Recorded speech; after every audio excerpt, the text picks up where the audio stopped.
বুধবার সকাল 11টা নাগাদ শুরু হলো মাইনরিটি সেলের পক্ষ থেকে মিটিং কোচবিহার জেলা শাসক দপ্তরে। আজকের এই মিটিংয়ে উপস্থিত ছিলেন বিধায়ক নওশাদ সিদ্দিকী, কোচবিহার জেলা পরিষদের সভাপতি সুমিতা বর্মা সহ সংখ্যালঘু দপ্তরের একাধিক রাজ্য নেতৃত্বগণ।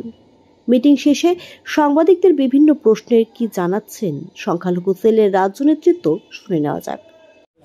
আমরা পশ্চিমবঙ্গ সংখ্যালঘু দপ্তর মাইনরিটি অ্যাফেয়ার্স দপ্তর থেকে আমরা এসেছি, বিধানসভা থেকে, পশ্চিমবঙ্গ বিধানসভা থেকে। আমরা আমাদের সদস্যরা আছে, আমরা সবাই মিলেছি, সামালটা এখানে আছে, আরও সবাই আছে। আমরা একটা আজকে কোচবিহার জেলা এই মুহূর্তে আমরা ডোমা সাহেব এবং এডিএম সাহেবটা ওনারা ছিলেন, সভাধিপতি ছিলেন, এবং আমাদের সবাই এখানে কর্মদক্ষ যারা ওনারাও ছিলেন। সবাই মিলে আলোচনা হলো। মূলত বাংলার মাননীয় মুখ্যমন্ত্রী মমতা বন্দ্যোপাধ্যায় যে প্রকল্পগুলো চালু করেছেন তার মধ্যে সংখ্যালঘু বিষয়ক দপ্তরটাকে আরও গুরুত্ব দিয়ে যাতে ওখানে আলাদা ফান্ড দিয়ে আরও বেশি উন্নত করা যায় সেদিকে যেমন খেয়াল করেছেন, এবং প্রত্যেকটা কমিউনিটির মানুষ যাতে একটা সামঞ্জস্য রাখে সেই জন্য তিনি মানে আলাদা আলাদা নয়, সবাইকে একটা জায়গায় একটা গুরুত্ব দিয়ে কাজের সুযোগ করে দিয়েছেন।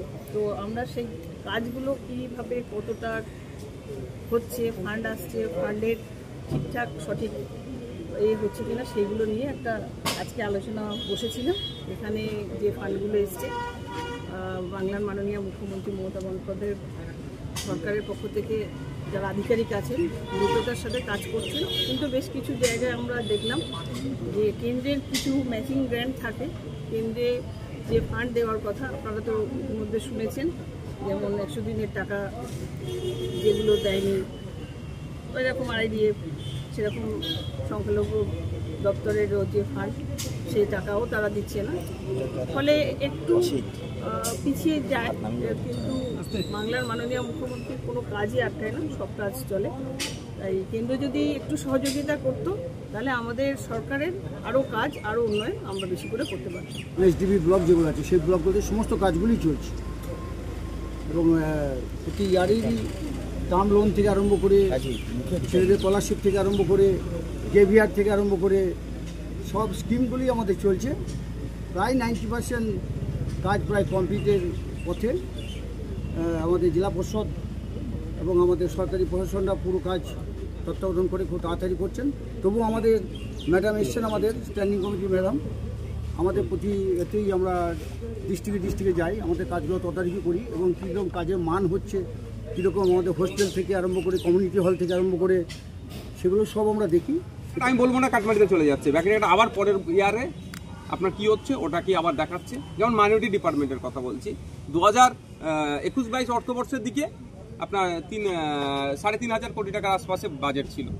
আজকের দিনে এসে দাঁড়িয়ে 25-26 অর্থবর্ষে 5,600 কোটি টাকা বাজেট।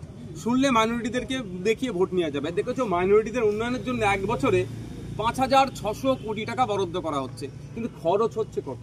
ঠিক একইভাবে আপনাদের এখানে উত্তরবঙ্গ ডেভেলপমেন্টের মিনিস্ট্রিতে যে টাকা বরাদ্দ করা হয় তার কত পার্সেন্টেজ খরচ হয়? ঠিক একইভাবে এসটি/এসসি ভাইদের ডেভেলপমেন্টের জন্য যে ফান্ড বরাদ্দ করা হয় তার 30%, আমি লাস্ট 3টে অর্থবর্ষের কথা বলছি, আমি ডেটা আমার কাছে আছে, চাইলে আমি দিতে পারবো, লাস্ট 3টে অর্থবর্ষে 30% অ্যাচিভ করেনি। আজকে কি দেখলেন? আজকে আমরা অফিসিয়াল কাগজপত্র এখন পর্যন্ত দেখেছি এই কোচবিহার ডিস্ট্রিক্টে এসে। এবার ফিল্ডে যাবো, ফিল্ডে গিয়ে কথা বলবো যে কোথায় কি কাজগুলো কীভাবে হচ্ছে সেগুলো দেখবো, যেগুলো ডেটা দিয়েছে তার সাথে আমরা মিলিয়ে দেখবো কতটা কাজের গাফলতি আছে বা কী আছে, প্রোগ্রেস কী আছে।